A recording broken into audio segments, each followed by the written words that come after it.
Listeners, readers, welcome to the Foxed Page, where we dive deep into the very best books. You'll come away with a richer understanding of the text at hand, all while learning to read everything a little better. I'm Kimberly LOVED, one-time adjunct professor at Berkeley, best-selling author and PhD in literature. And today we are really going to be putting that PhD to good use because we are going to dive into Gabriel Garcia Marquez's 100 Years of Solitude. I never quite know why a book just suddenly calls out to me. For some reason, I really all of a sudden wanted to listen to 100 Years of Solitude. This is a book that has been very important to me, over many, many decades. If you are someone who holds a PhD in Spanish literature, you absolutely better have a very, very good handle on all of Gabriel Garcia Marquez's work, and certainly 100 Years of Solitude. And what was always so interesting to me about that book, not only as a text that really deserves a lot of very close study and one that has enormous amounts of scholarship on it, was just the popular appeal that it had. Ever since I heard about this book in college, it seems like everyone I know has read this book. And what's funny to me is it's actually a lot of dudes. It's a lot of dudes who really, really love this book. And I think that there's a very good reason for that. When I was listening, I was trying to figure out what, in fact, is really drawing all of these dudes to the book.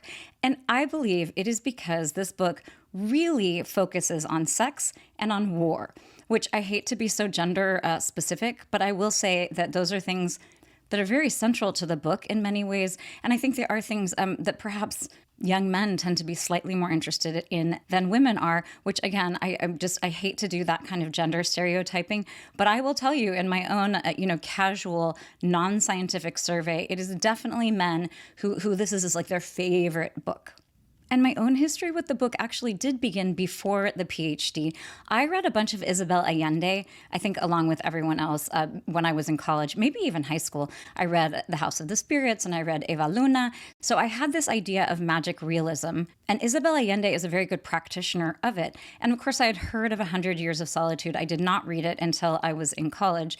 Again, because I think Isabel Allende is one of these kind of, she appeals more to women readers, whereas 100 Years of Solitude really always did feel like a very male book. So I've read it many, many times. It's something that I have done a very close scholarship with. And honestly, it's a book that I never, ever tire of. For whatever reason, this time I really wanted to listen to it, and that was such an incredible experience. Anyone out there who's got a little Spanish and maybe wants to dust it off, it is such a delight to listen to this audio version. I will admit that some of the vocabulary that you may run into is going to be pretty specific and pretty arcane, but if you can kind of get comfortable with glossing over some of the detail, it's just an absolutely absorbing, really eclectic, really wide-ranging book that is so episodic that you can kind of dip in and dip out of it in a very interesting way, especially if you have read it before. So I highly recommend listening to it. There's also the guy who reads it's incredible. And there's something really beautiful, not only about being read to in Spanish, but just being read to. It's one of these, very, very old things that really appeal to humans, this idea of having someone read to you. So we're going to approach this book slightly differently than we sometimes approach work. We are not going to read a single word from the text, which some of you, I don't know, maybe you're happy about that. I just honestly felt like I could not dig in. If I even read the first paragraph, it would be like, 10 hours of me talking about it. And I really want to do the book justice, but in a very limited way so that we don't get too far afield and that we don't get too granular in our analysis. So what we're going to do today, I'm going to give a biography of Gabriel Garcia Marquez. And it's not going to be too in-depth, but the biography here is crucial. So many of you read this book, when you were younger and maybe didn't have the historical and political context in which to place it. So today we're going to look at Gabriel Garcia Marquez, his, history in Colombia. And we're also going to look a little bit at the wider history of Colombia in order to understand the situation in which he was writing, and both some very specific to Colombia issues and also universal issues that arise out of this period of history. We're then going to explore genre. So we're going to look at magic realism. I mean, this is the book that is synonymous with magic realism. And I have to say, it drives me absolutely insane. There are so many book podcasts who just throw this around, this term magic realism, for any kind of fantasy or any kind of gothic anything. And it honestly just drives me insane. So we're going to look at magic realism, but more importantly, well, actually not more importantly, because I really want you to have this definition, well in hand. But we're also going to look at magic realism as a reaction in some ways to realism. So we're going to look at a bunch of isms, not too much in depth and not for too long, but I really think it's important. Well, it's not even important. It's just like very cool to realize what Gabriel Garcia was working against in some ways, and the way that he revamped this very important literary movement in a very, very specific way, and frankly, in a very groundbreaking way, and opened the door to lots and lots of magic realism to come. We're then going to dig in a little bit to the book itself. Again, not in terms of the text, but we're going to look at sex and war and really the sort of significance behind the Buendia family and a bunch of the idiosyncrasies of the novel that, if you're one of those people out there that was like, oh my God, I could never keep the names straight, we are going to dive into exactly why I believe you're not really meant to keep those names straight. So I'm going to let you off the hook in a bunch of different ways. Okay, we're going to dive into the very important biography of Gabriel Garcia Marquez.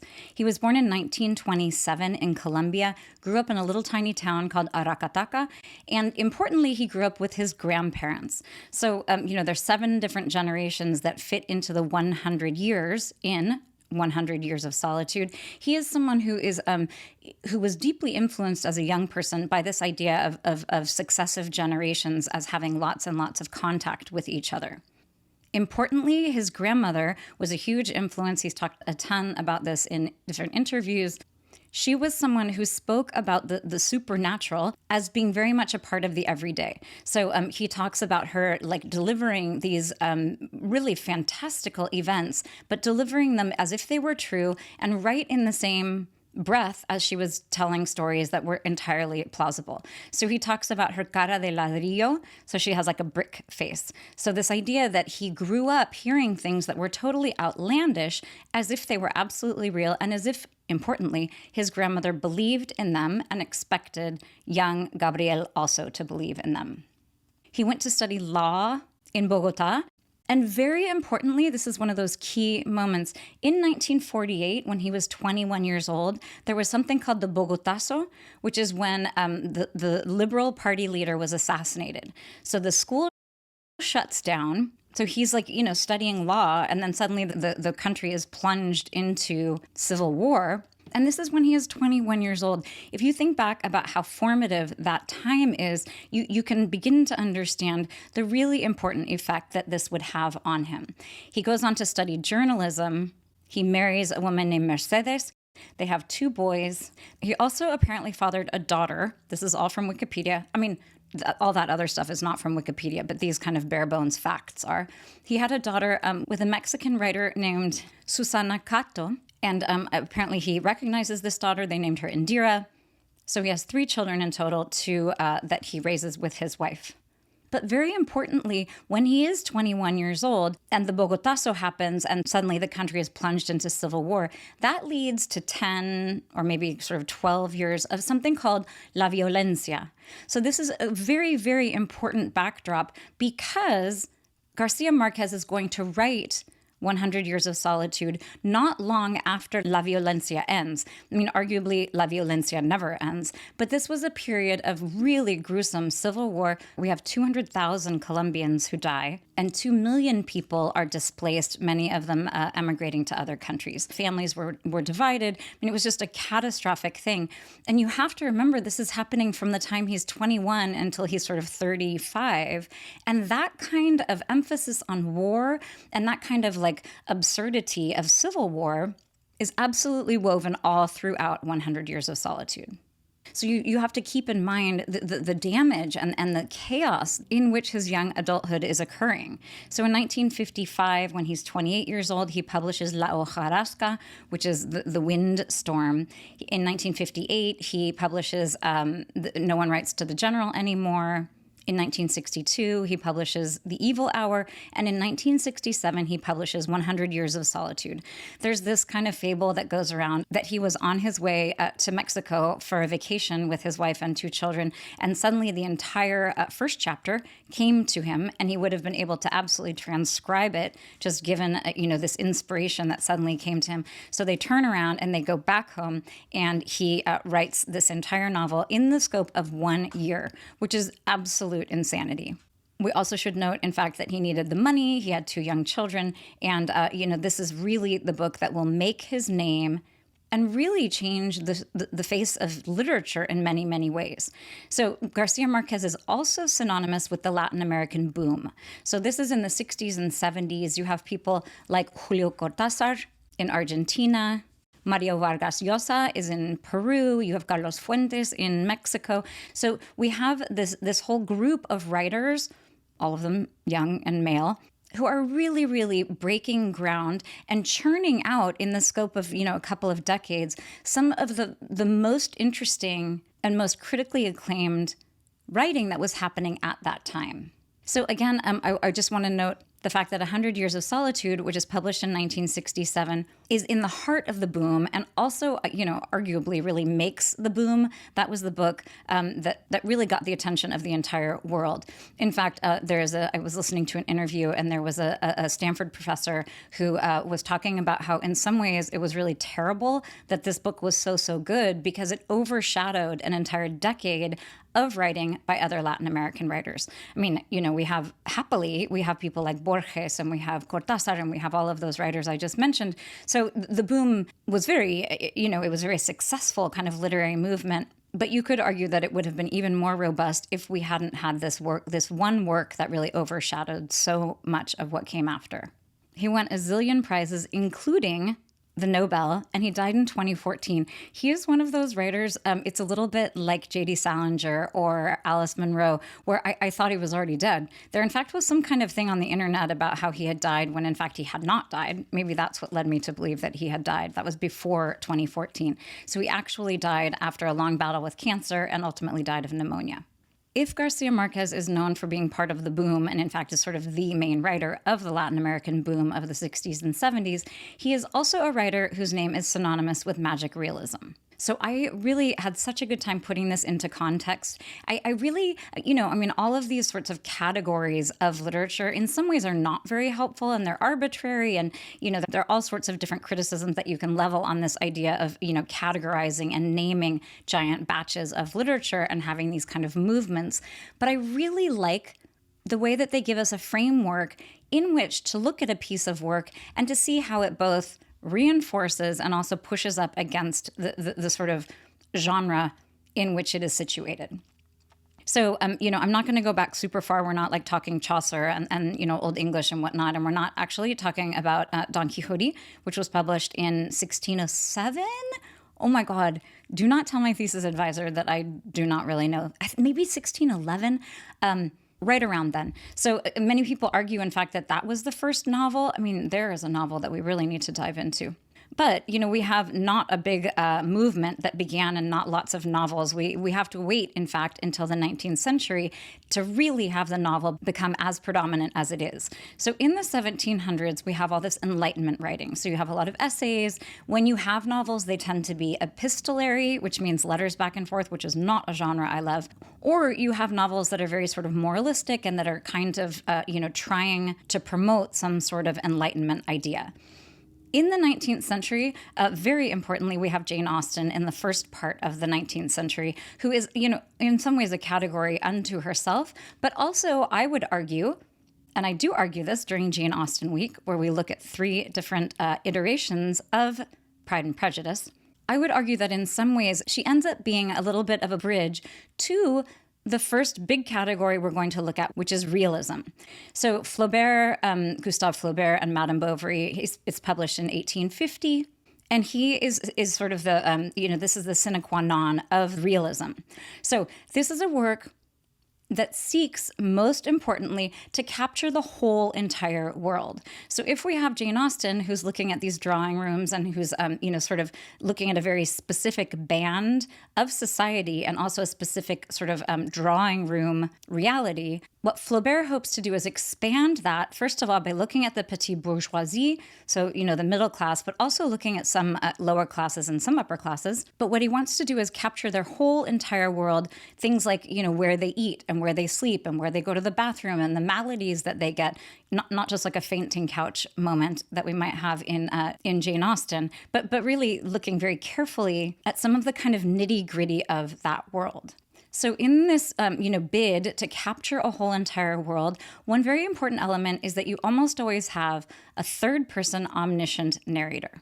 So this is omniscient, of course, meaning all-knowing. This is a narrator who knows everything and who is speaking about these things with huge authority. So they're saying, this is what happened in this town at this point in time. And it's very declarative and very clear. And we have a narrator who is very godlike and very wide-ranging. You also have what is kind of a democratic kind of movement. So in this bid to show all of the different classes, especially, the middle classes and the lower classes, it is a very sort of democratizing movement of the novel. We also, in this desire to capture the whole entire world, we have tons and tons of detail.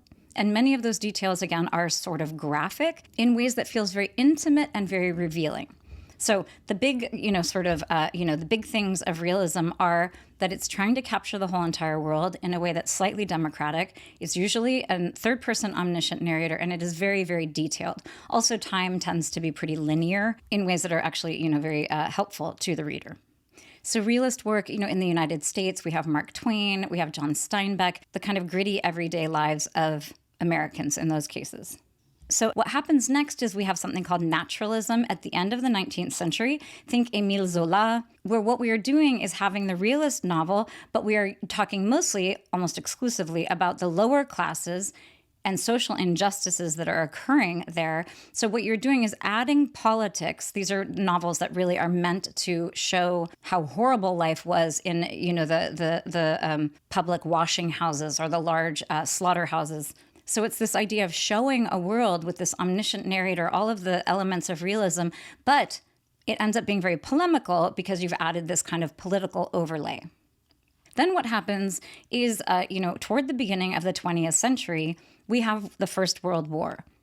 And this was a war, you have to remember how earth-shattering it was for so many people in Europe, and what happens, less so in the United States, but, for any of the Americans who fought. So in that context of like this just cataclysmic war that happens, you have people like Virginia Woolf, T.S. Eliot, also Faulkner in the United States. You have those people beginning this movement called modernism. So modernism is seeking something new. So instead of thinking with this kind of hubristic attitude that in some way this omniscient narrator can deliver an entire world in a way that is unbiased and effective, these people are saying, no, that is not, the novel is sort of bankrupt. Like the idea that we could do that and that it could make so much sense and be so orderly is not possible anymore because this cataclysmic thing has happened and art should reflect that. So suddenly you have lots of first-person narration, you have stream of consciousness, you have fragmentation, you have time just sort of exploded. If you think about Faulkner, you have some writing that's like very difficult and very sort of hermetic in many ways, which of course I love all of this modernist literature.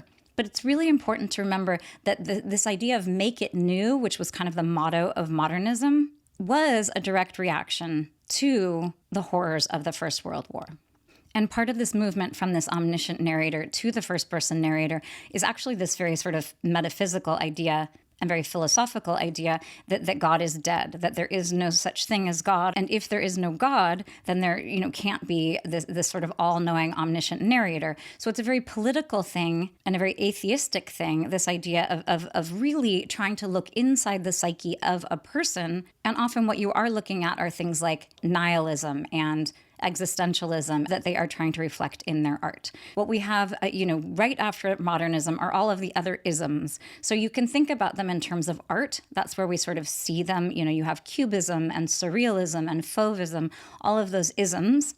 But that idea of, you think of like a Picasso, with the lady's face all crazy, or you think of Dali with the melting clocks. We also have that kind of stuff happening in literature. I mean, a melting clock like Dali is actually a pretty good companion piece with a lot of Faulkner, for example, where we have a lot of watches and a lot of clocks, and they are not, in fact, reliable. So we have all of these isms that move through the 20s and 30s. And one of those isms that really incorporates a lot of nihilism and a lot of existentialism is something called nadaismo, which is nadaism in Colombia. So we are directly talking about Garcia Marquez here. So this idea of nadaism coincides exactly with the years of la violencia. So it's happening in the 50s and the early 60s as really a direct result of the horrific civil war that is happening. So nadaism, again, nothingism, is this idea of that nothing makes sense, that everything is fragmented. It's in some ways a very, very dark literary movement. And what is fascinating to me is then we have magic realism. So if in 1967, 100 Years of Solitude is going to sort of put it on the map, it's important to remember that it is growing out of a movement that was very, very different from the way that Garcia Marquez was writing. In many ways, you can kind of think of his work as a reaction to and very much against some of this nadaism, but it also incorporates a lot of the philosophical underpinnings of that movement. So one important thing to remember is that when Garcia Marquez was studying in Bogota, he was really immersed in a lot of the Spanish writers. So you have him looking at a lot of the Spanish romantics who were at the end of the 19th century. So he's steeped in this world that is very traditional and very colonial in many ways. So in school, there's a lot of reverence for these writers from a past century that really would have been at odds with the kind of literature that was being churned out at the time.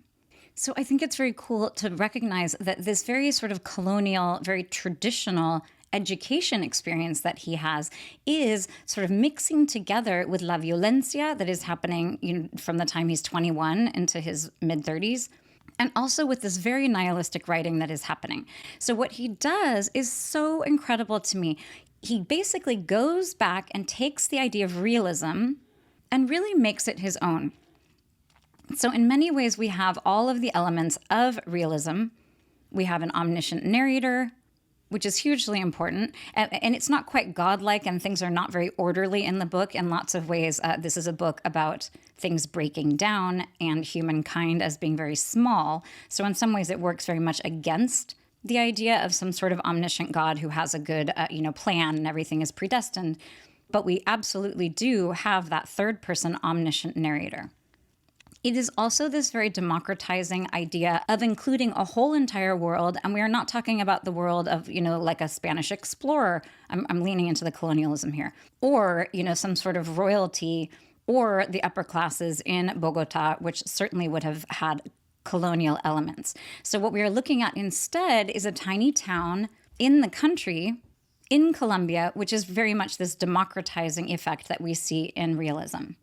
We also have lots and lots of detail.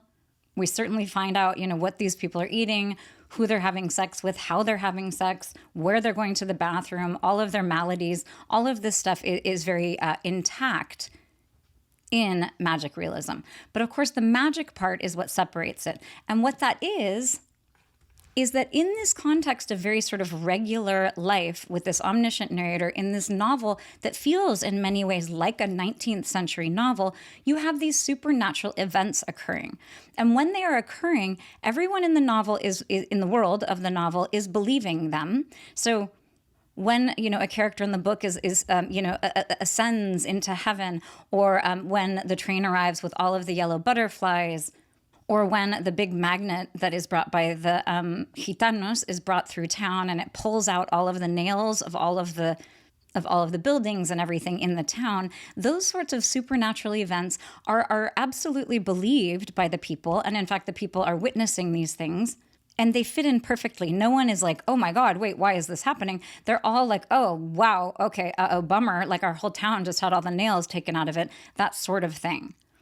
So it's very important that everyone in the story is believing what is happening. These are supernatural events that are happening as if they were natural events. Also, we do see in 100 Years of Solitude some nonlinear time. Not a ton of it, but we do go back and forth. There's lots of, someone on their deathbed or standing before the firing squad. We have a lot of people standing in front of firing squads, which, given this violencia, you would have had that.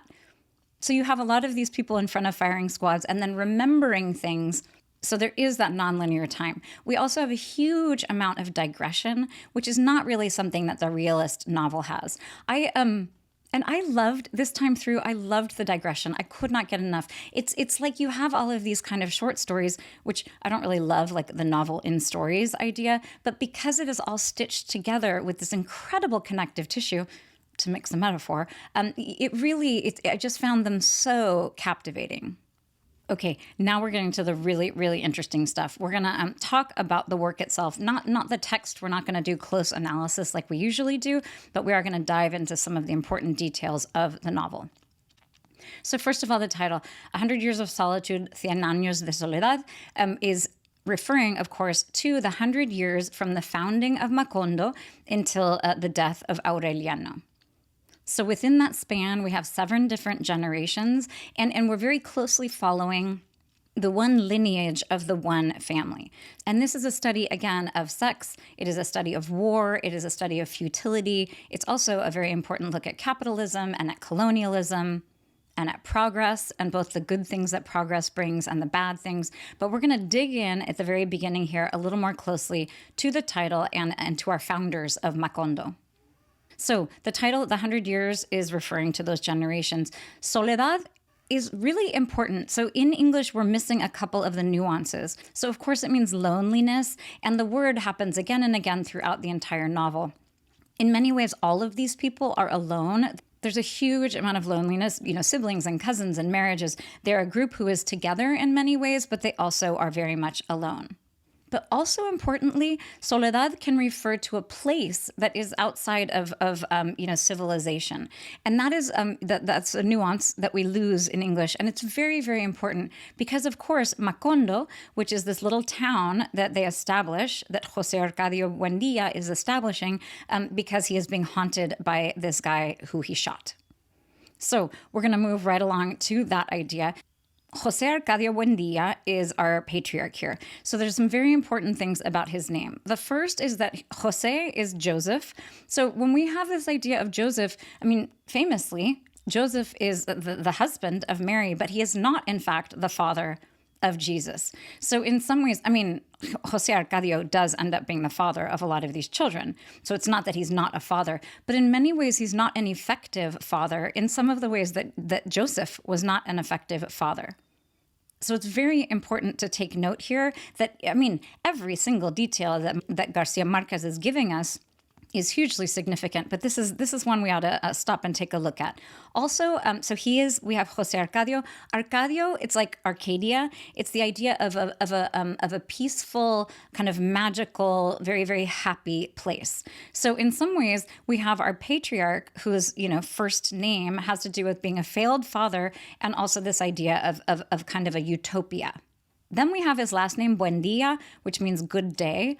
And in many ways, he's not having a good day. We fairly soon in the novel see the patriarch who has lost his mind. We see him kind of tied up under a tree, and he is like that for many, many generations. But I also think it's important that Buendía, the idea of a day, is really a good way to underscore the fact that this kind of cyclical nature of time, the fact that the days, are sort of the same thing over and over and over, because of the futility and because of time as standing for futility. So the idea of Buendía, it's not that this is like, a line of people who is going to go on forever. In fact, it is very much focusing on this finite amount of time and the ephemeral nature of one day.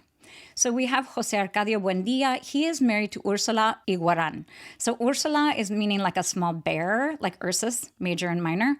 And iguaran means iguana. So we have this kind of traditional, very colonial idea of this man who is in South America but has this very Spanish name.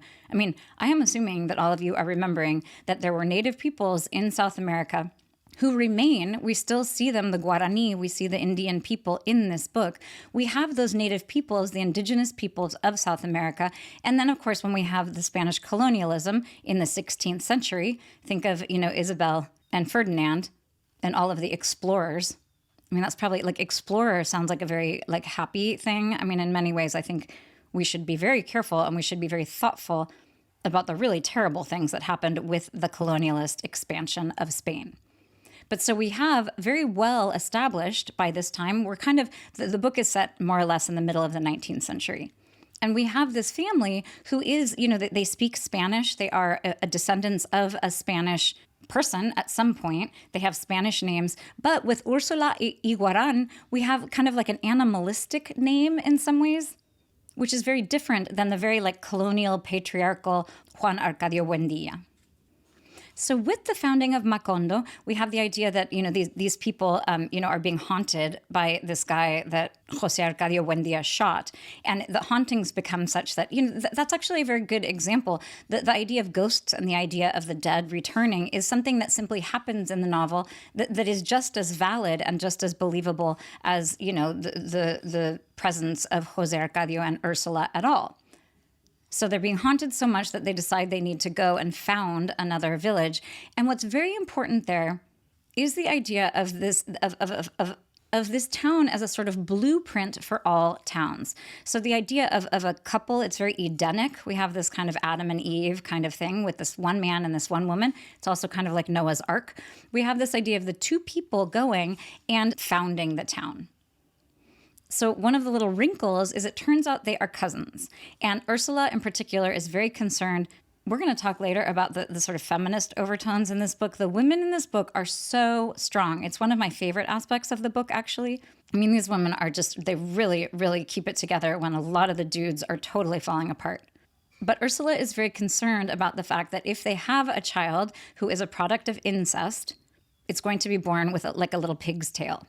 So this idea of founding a town, obviously, one of the things that they must do is procreate. So the whole entire book is really wound up in many ways in the idea of procreation. You need to have a populace. You need to have a patriarch. I mean, it's in many ways, again, it's kind of a microcosm and a blueprint for any kind of establishment of civilization. Throughout the entire book, when I was listening this time, I mean, I have thought about this before, but the sex part is so significant. There is so much sex, and a lot of it is problematic. We have a lot of sex workers, female sex workers, who are, sometimes being saved and sometimes being exploited. And we have actually a lot of female sex workers in a lot of the novels and short stories by Garcia Marquez. But there's this real focus on sex. And part of me was like, what is with all the sex? Like, is he just kind of a gross old man who's just like really interested in talking about sex and people's penis size and all of this kind of stuff? But if you look at the book as one that is studying, the founding of a village and a town and a civilization, sex is obviously hugely important. So they are very concerned about having, a lot of progeny. But they are also concerned throughout the entire thing about incest. And in fact, there is a ton of incest in this book. We start out with our founding father and mother as, cousins. And throughout all of the 7 generations, you have all of this kind of, we have different things where, a young man is having sex with someone who is his aunt, and maybe he doesn't know it. Or you have 2 people who are trying not to have sex because they think they're brother and sister, even though it turns out they're not. So we have all of these times when incest is either worried about or it is actually happening. And, luckily for Ursula, not until the very, very last member of the family do we have someone who is born with a tail. And not only is that the last person, but at the very end of the novel, this is, huge spoiler, everyone. There is one person at the end, Aureliano. He has a son, but that son, as an infant, is eaten by ants. So we have this very, very dark ending to the book. We're going to talk about it more in a minute. But it's very important to recognize that we have this founding couple. We have all of these different characters. And then in the end, we do have a tiny baby who is a product of incest and has this pigtail.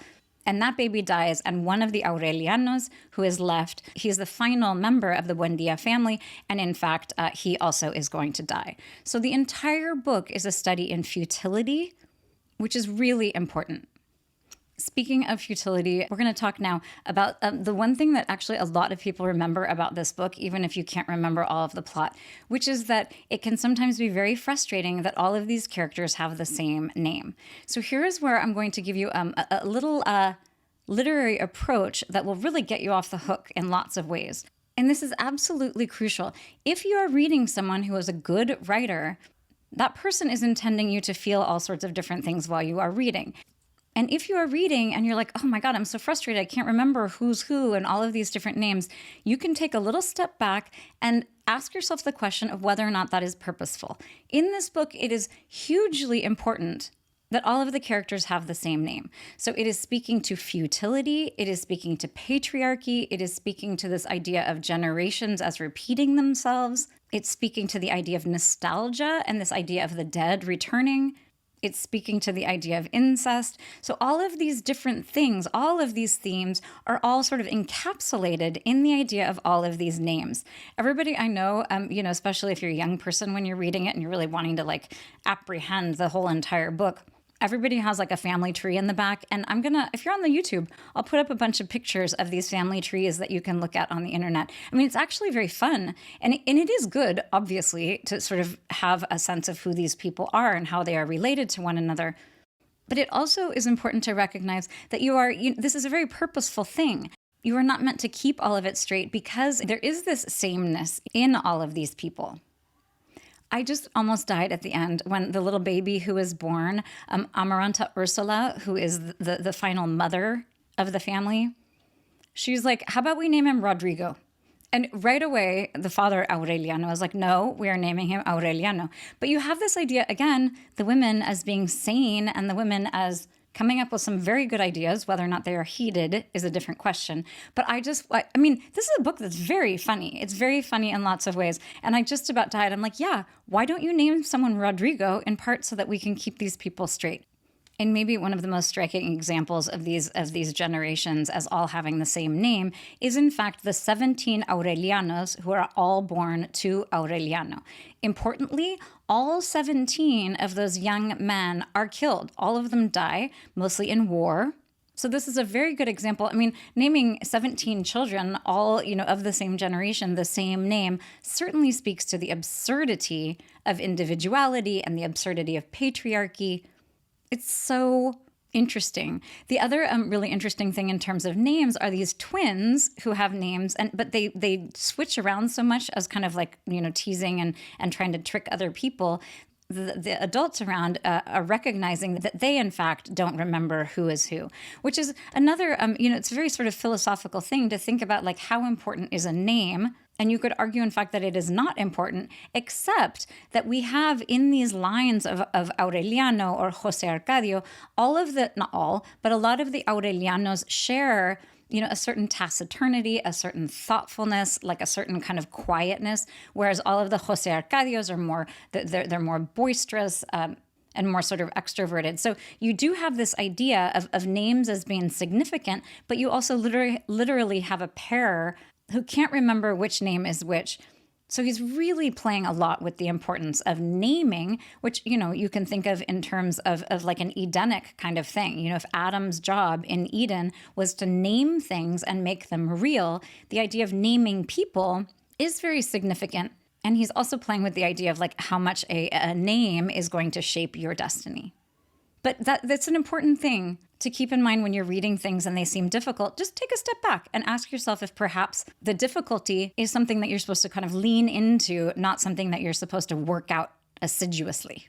And the last thing I'll say about these names is there really is this failure to progress. When you have the same kind of circularity and history keeps repeating itself and generations are repeating themselves, you are not progressing forward. And in fact, this is a family line that does not progress. After 100 years, they are all gone.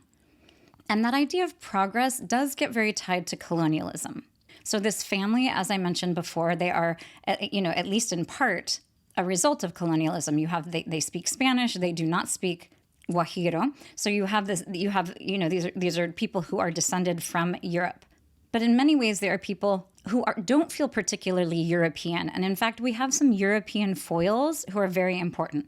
So Pietro Crespi is, he's one of he's outside of the Buendia family. He comes from Italy. And he is in many ways like a harbinger of what could be progress. Of course, what he is bringing are these like little clockwork toys, and he's on all of these things that are, not important and not helpful in terms of progress. We also have Gaston later in the book. So he is someone, again, who is not very effective in terms of progressing the family forward. But the important thing is that this is a family who is descended from Spaniards. And we do have some people men who are coming from Europe and becoming a part of the family, essentially, but they do not procreate, and they are not, really helping things move forward. The times that we do see the progress is when the Gitanos come to town. So these are the Roma people who are coming to town. This is this nomadic people. And it's very important. I would have to look at this a little more carefully. But when you have these gypsies, which, we know them now as the Roma people, this is this nomadic group of people who, still today, there are lots of established groups of them all throughout Europe and in South America. But the Gitanos, the Roma people, are the ones who are bringing progress. So they come and they bring ice. They come and they bring the magnifying glass, with which, of course, the people of Macondo, all sorts of terrible things happen, which actually is the perfect segue to the fact that almost all of these inventions end up either being, not helpful or, in fact, dangerous. So there's this very kind of clear statement about progress, which is that it is dangerous.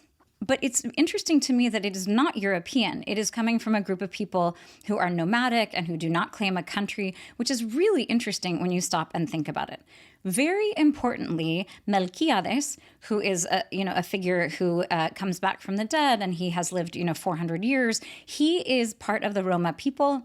And he comes in the very beginning, and he has these scrolls, this manuscript that he leaves, and that is really, really important. I'm just gonna spell it out right now. So what happens is at the very end of the book, when Aureliano's child has been eaten, by the ants, Aureliano is in this house that is being taken over by nature, and he begins to read this manuscript that no one else has been able to read because it is in Sanskrit. So at the end, it turns out that not only do you have to have it magically translated, but you also, it's encoded in lots of ways, but it is something that was only meant to be read after 100 years. And it turns out that this manuscript is the story of the Buendia family, and it is foretelling Aureliano's death by this kind of storm that is occurring. So another very important literary tip here is whenever you have a house in any literature, you should take a step back and understand that the house is going to be a reflection of the people who are living in it.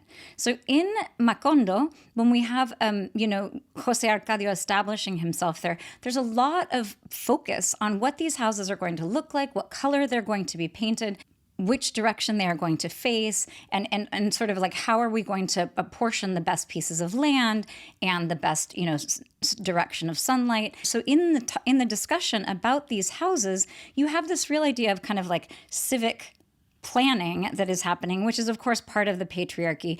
But also really importantly in my mind is the idea that all of this is happening in a very verdant and a very sort of jungle-like setting. So all of the planning and all of the sort of house building that they are doing is very colonial in lots of ways, and in fact is very contrary to nature. So it's very fitting that in the end, what we have is nature essentially subsuming this town.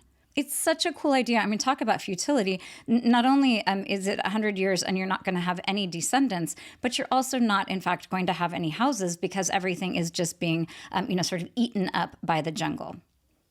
So if we are thinking of progress as something that is both good and bad, I mean, in many ways, progress is not good. There's a period of time where José Arcadios is trying to do all of this alchemy that he has learned. And in fact, what he does is ruin all of Ursula's gold. So you have these questions as to whether or not progress is a good thing. And one of the main ways that manifests itself or is kind of important is the way that capitalism is portrayed in the novel. So there is this banana company.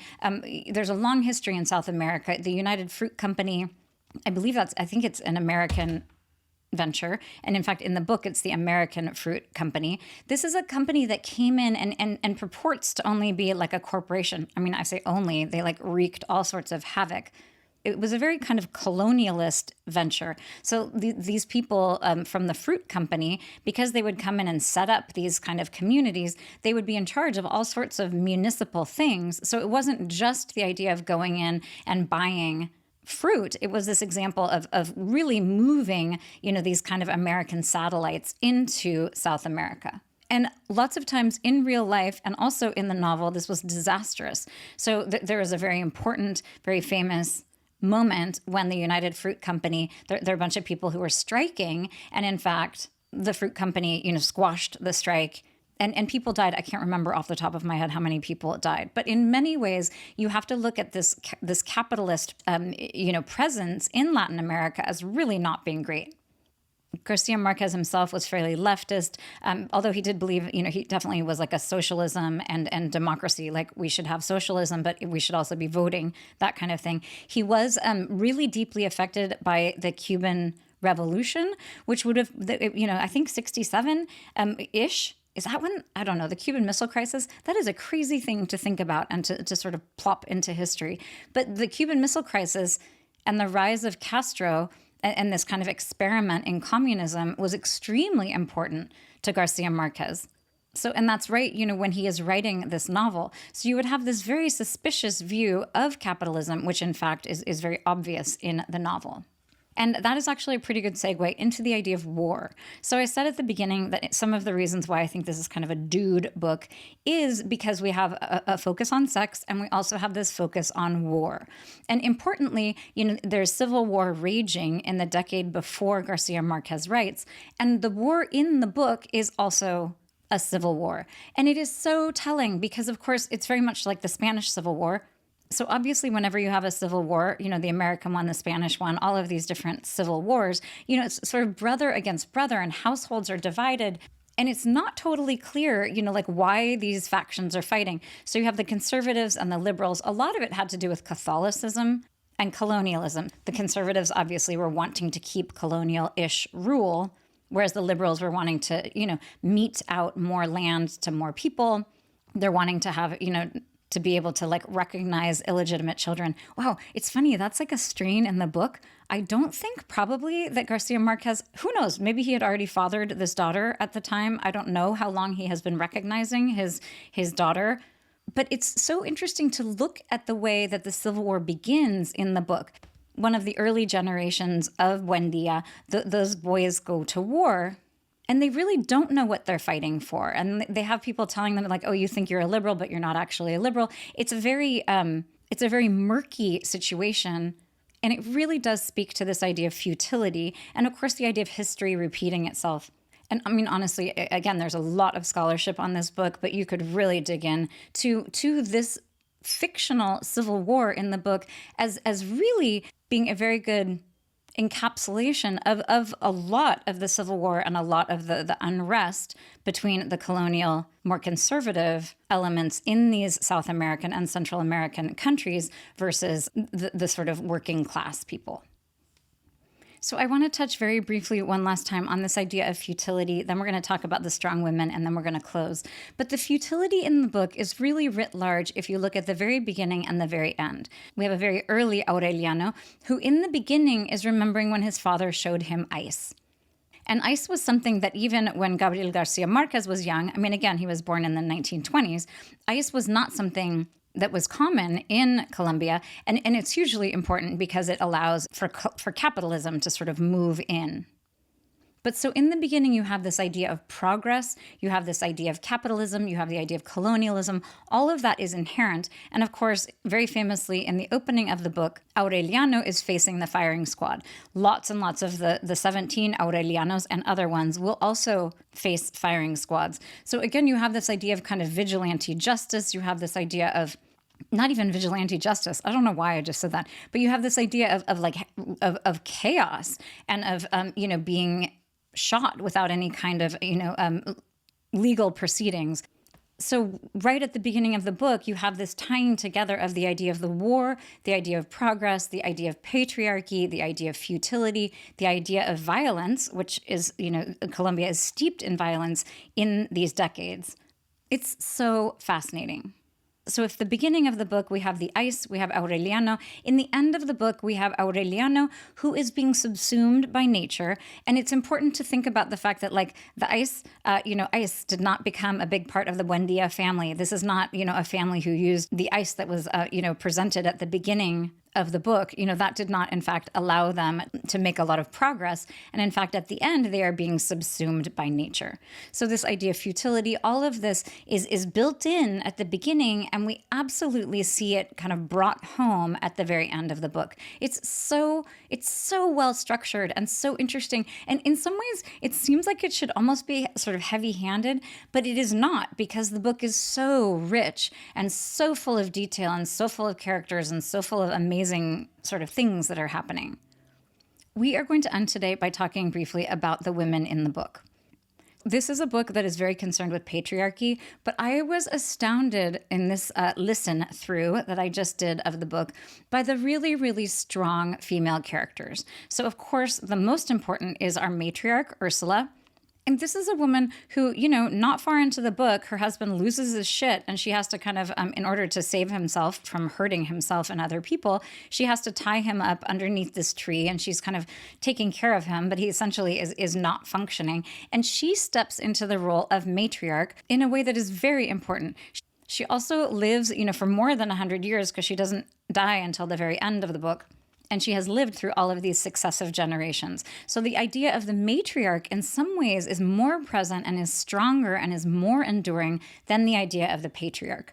We also have some other women like Pilar Ternura, she's a sex worker, and she is someone who has incredible appeal to all of the generations. And in fact, at the beginning of the book is the mother of some of the very early Buendias. And this is a woman, she is a sex worker, and yet she has a huge amount of power. And as we move through, there are lots and lots of women who are very level-headed. I just mentioned Amaranta Ursula, who wants to name the baby Rodrigo, which might have, sort of broken the spell. And yet, and she is, denied that idea. But she is coming up with very good ideas, and the patriarchy is simply not listening.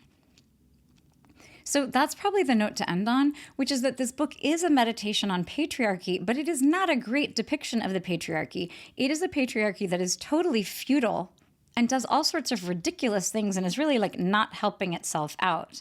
It is also a really important meditation on masculinity. So I think one of the stereotypes of Latin American and Central American men is that there is this kind of machismo and this idea of men as being very tough and very sort of bellicose and not being at all vulnerable. And what we have in this book, there are lots and lots of men who are very, very vulnerable. So if you look at the book in terms of sort of matriarchy, patriarchy, it really speaks to one of the very important elements of the book. In fact, Ursula is outliving some of her sons. That's a very good example, actually, of magic realism. When one of her sons is killed, he doesn't have a wound, and there is a gunshot, the sound of a gunshot, but there's no wound, and he smells very much like gunpowder. We are led to believe that he was killed by his wife, another example of the matriarchy, sort of prevailing where the patriarchy can't. But when he dies, this little trickle of blood moves all through the town. It's such a funny description, actually, because it's like, it's jumping over curbs, and it's like going here and there, and it's like avoiding, the rug in the house. And then it comes into Ursula, and she knows what is happening. She follows it back out and realizes that one of her sons is dead. Which, if that is not a bolstering of the matriarchy and sort of a diminishing of the patriarchy, I'm not sure what is. So I'm going to do my own circular thing here and end this where we started, which is that I love this book. If you have not read it for a long time, maybe take a listen. Maybe listen to it. It is such a delightful thing to hear read to you, but also, maybe go back and take a look. Even if you just read part of it, it is just such amazing prose. And hopefully, with this kind of scaffolding, it'll be a more rich experience. It was so fun for me to really take a look at why this book is so enduring. And it sold 50 million copies. I don't know when that was from, probably a long time ago. It's a hugely popular book, and again, very important in terms of, all literature. And it was so fun to dig into. So thank you so much for tuning in. Happy reading.